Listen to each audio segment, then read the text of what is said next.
एक तो महिलाएं कमाती कम हैं और ऊपर से उनका मामला सब महंगा चलता है, उनका कॉस्मेटिक्स भी महंगा है, उनके कपड़े भी महंगे हैं। तो एक तो कमाई कम और जो कमाओ वो भी इसमें खर्च कर दो। क्यों इतना ध्यान देना है कि लिप ग्लॉस ठीक से लगा है कि नहीं? होंठ तो होंठ होता है, पुरुष के पास भी होंठ है, हमने तो नहीं देखा कि वो उसको रंग रहा है। कभी सोचा क्यों रंग रहे हो? बताओ, मुझे ये नहीं समझ में आया आज तक। मैं सोचो यहां पर आपके सामने आया हूं और होंठ, और आप सब देख के कह रहे हो वाह वाह क्या होंठ है।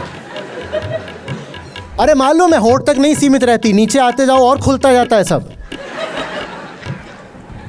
आप बैठे हैं, आप भी बैठी हैं, आप बैठी हैं, आप भी बैठे हैं।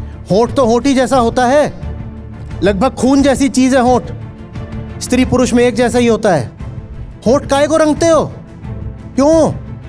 और वो अटेंशन चाहिए ताकि कोई बोझ उठाए हमारा। जो हमें अटेंशन देगा फिर धीरे धीरे वो हमें पालना भी शुरू कर देगा। अच्छी बात है, सुनने में कितना गंदा लग रहा है पर ऐसा ही है, क्या करें। मैं किसी को होंठ क्यों दिखाऊं अपने? अरे मेरे पास बुद्धि है, ज्ञान है, कौशल है, 100 तरह की और क्षमताएं हैं। मुझे प्रदर्शित करनी भी है तो वो क्षमताएं प्रदर्शित करूंगा ना। पुरुष की शर्ट होगी तो शर्ट जैसी होगी, ये इतनी है बस, इतनी थोड़ी ही है। पुरुष की शर्ट इतनी क्यों होनी चाहिए और महिला का यहां तक क्यों खुला होना चाहिए मामला? मैं पूछ रहा हूं, मुझे कोई छाती से समस्या नहीं है, क्लीवेज तो क्लीवेज है, कोई बात नहीं है, तो है, प्रकृति की चीज है। पर मैं अंतर पर प्रश्न उठा रहा हूं। पुरुष का इतना ही हिस्सा दिख रहा है तो पर्याप्त है, क्योंकि उससे ज्यादा की कोई जरूरत भी नहीं है। और महिला का कपड़ा होगा तो चाहे ब्लाउज हो कि कुछ हो, वो पूरा ऐसे पृथ्वी का चक्कर लगा करके आएगा पूरा। क्यों? फिर पूछते हो कि मैं कमजोर क्यों रह गई।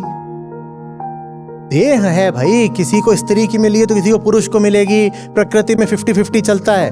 ये इतनी बड़ी बात थोड़ी हो गई।